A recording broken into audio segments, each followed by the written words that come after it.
I don't think you start out ever to become famous or do something like that. I was a journalist. I had a very good idea. A broadcast journalist trained, worked at the BBC, and I went to this small little television channel called Simply Money. And when I was there, I was employed as one of 5 reporters. But as it had happened, they all had TV experience, and I was the only one who knew my ISA from my elbow, which meant I quickly got promoted on air.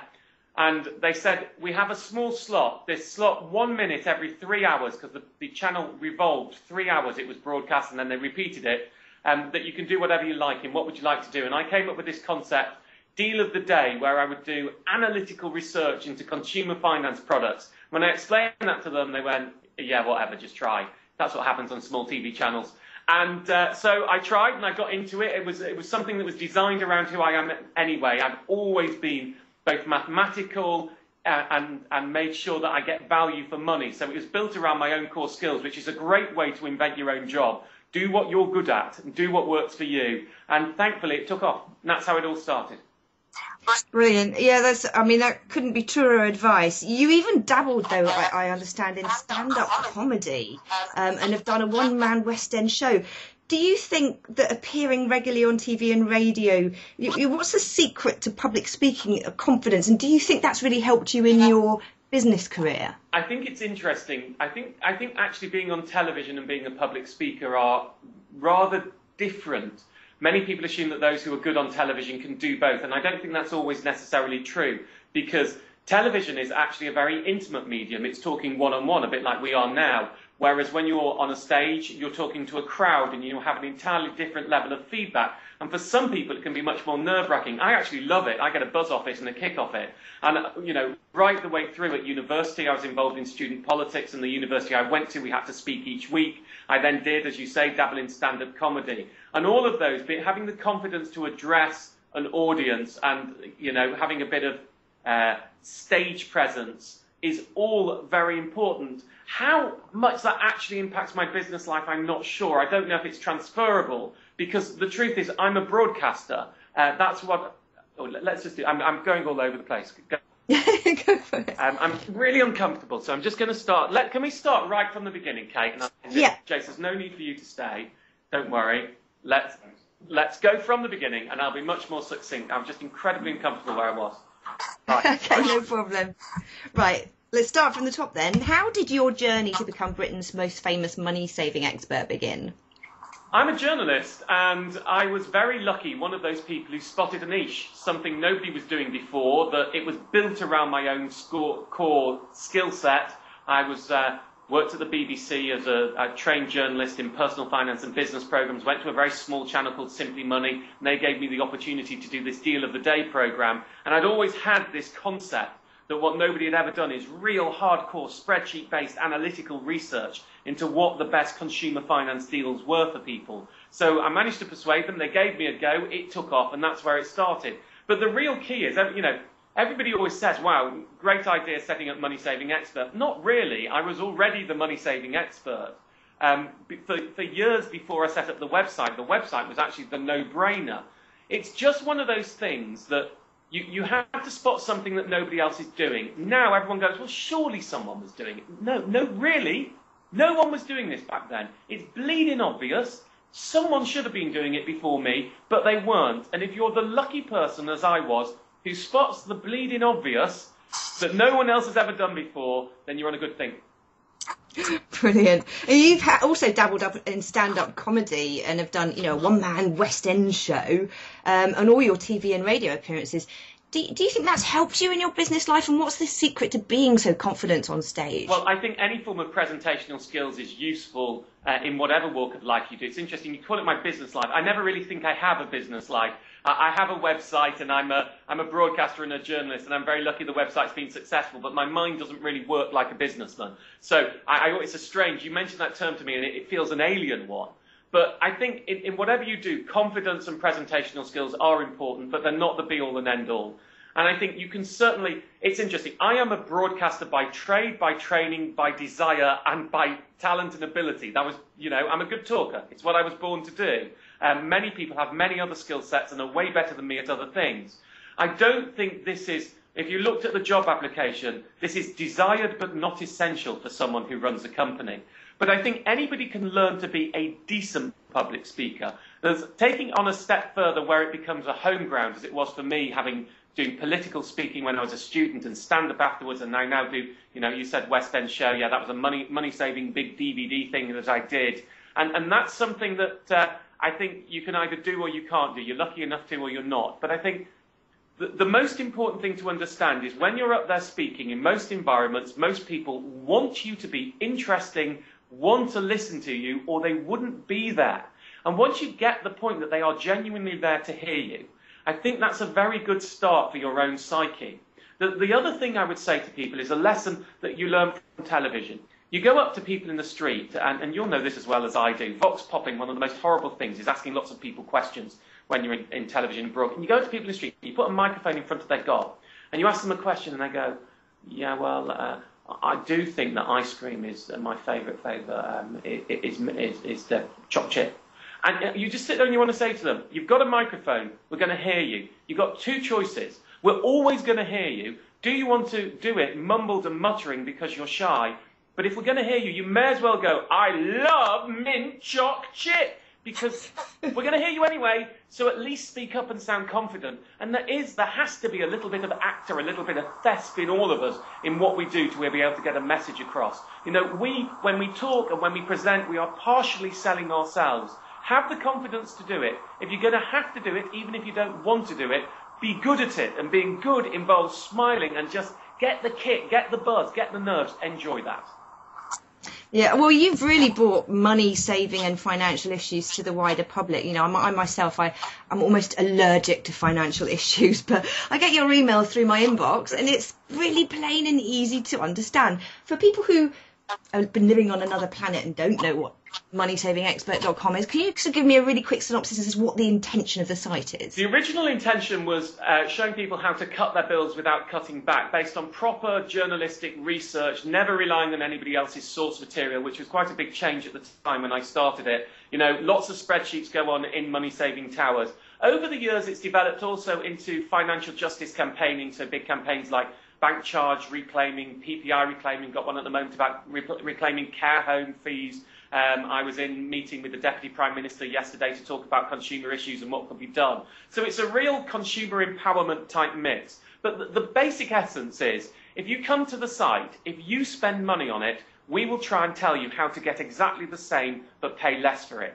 That a lot of people think it's about cutting back. That isn't my philosophy. I'm not about tight. I'm about value. So what I want you to do is live your life the way that you live it now, but have more money in your pocket. And that more money could go towards paying off your debts if you're in debt, or it could go to having a better holiday if you need it. Of course, there'll be some people who also need to cut back once they've tried everything else. But that's not our core essence. Start point, get everything that's owed to you, make sure you know your rights, and don't pay a penny more than you need to, but try and live a really good life.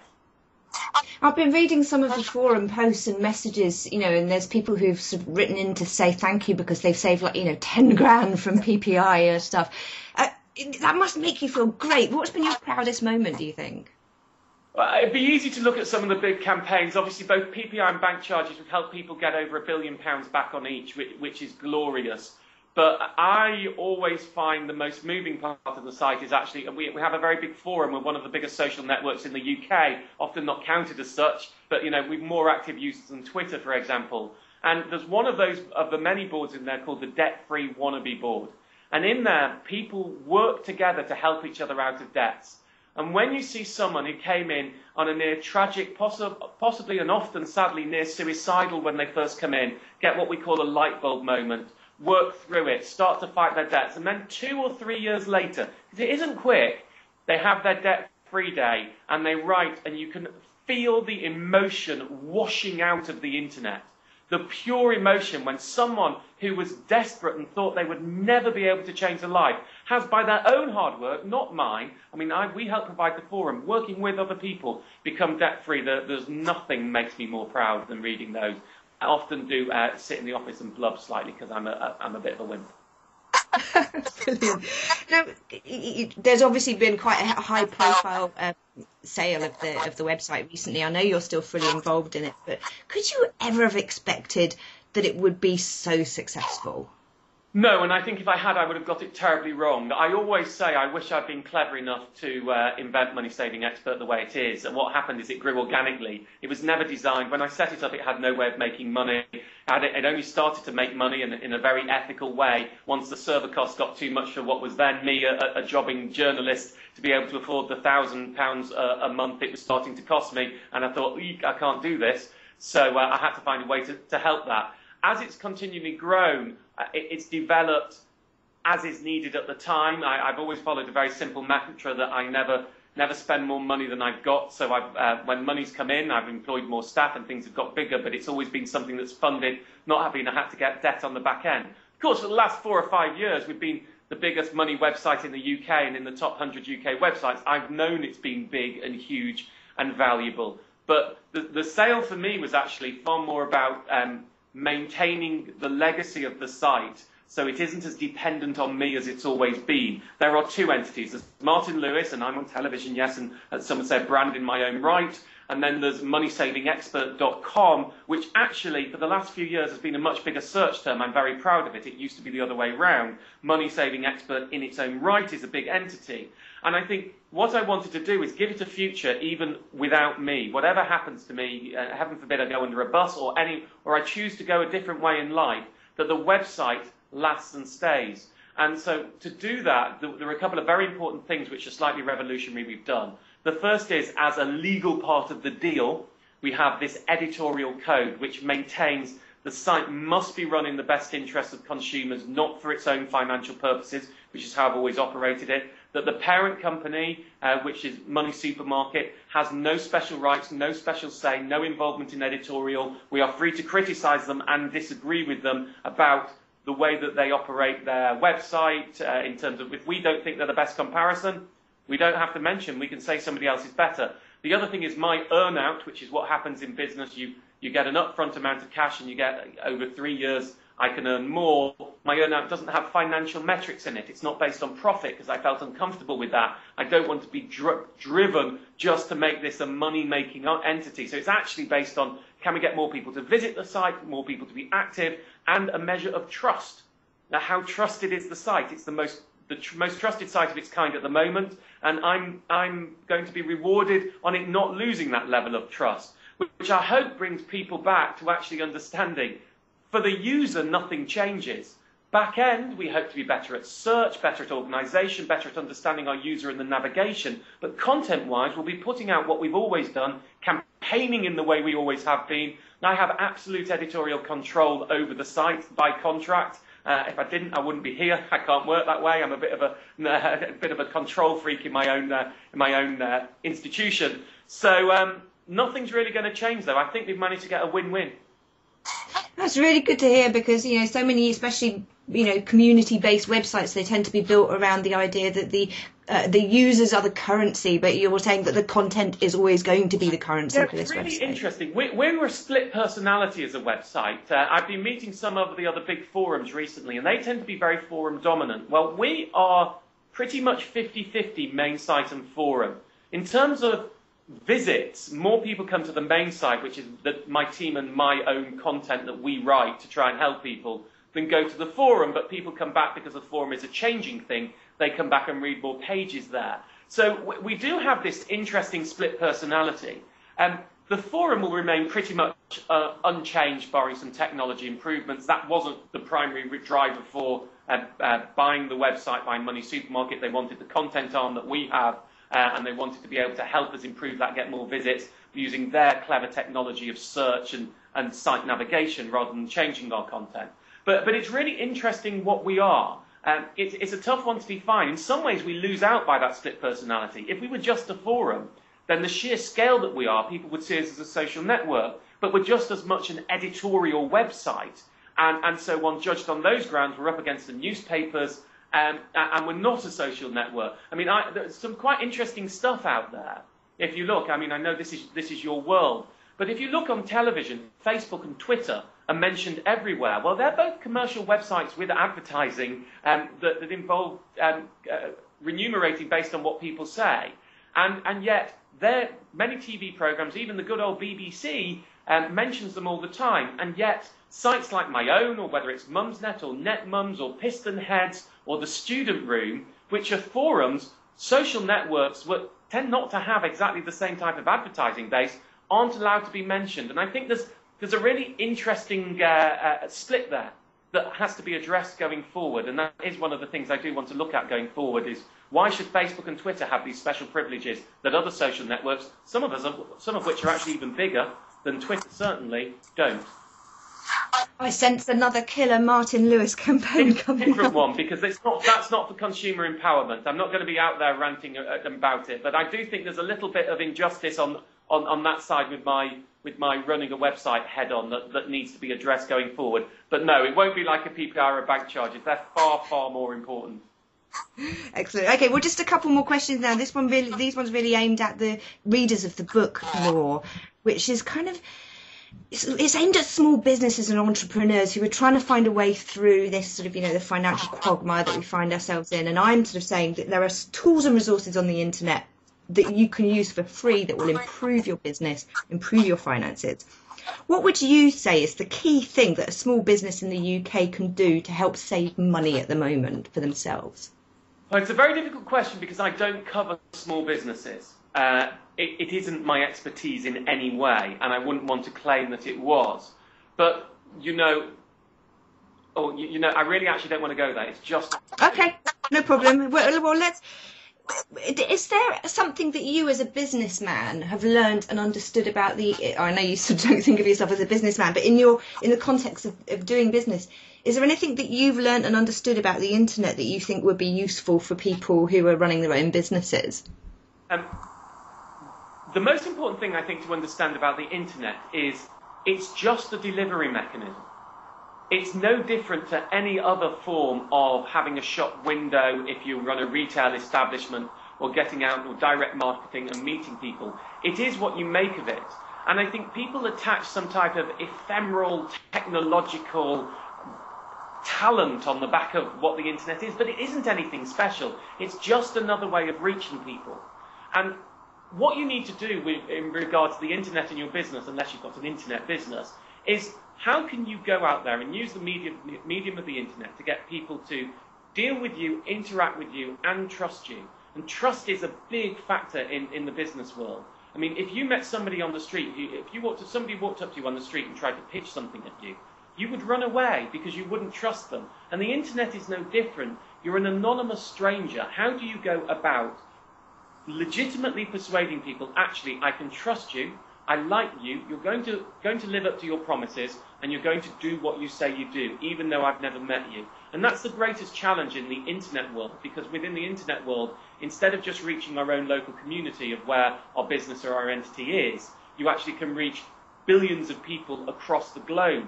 But that means that the trust dynamic is even more important. If you look at my own website, 20 years ago, this would not have been possible. One man, one journalist, setting up a publication in his back bedroom originally that ends up being, the same scale and bigger than some national newspapers within 10 years. Only the internet allowed me to do that because of its mass reach. But there are many challenges on that. I always say it's very easy to set up a successful website. All you need is unique content that nobody else has got, and then to tell millions of people about it. And as long as you can do those two things, it won't be a problem. Brilliant. Okay, final question then. If you could go back in time and tell yourself one thing that you know now when you were just starting out, what would it be? It's a very good and difficult question.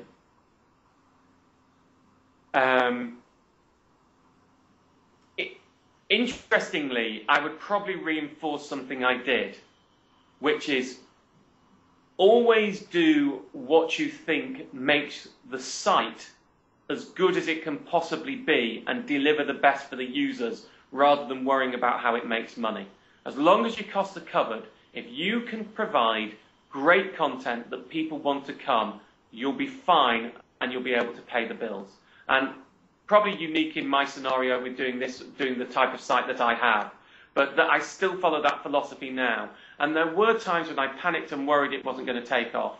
I would have probably also said, going back way then, as a slightly different answer, understand the difference between a web developer, a web designer, and a webmaster, which I didn't at the start and caused me all types of complexity and confusions and got it slightly wrong.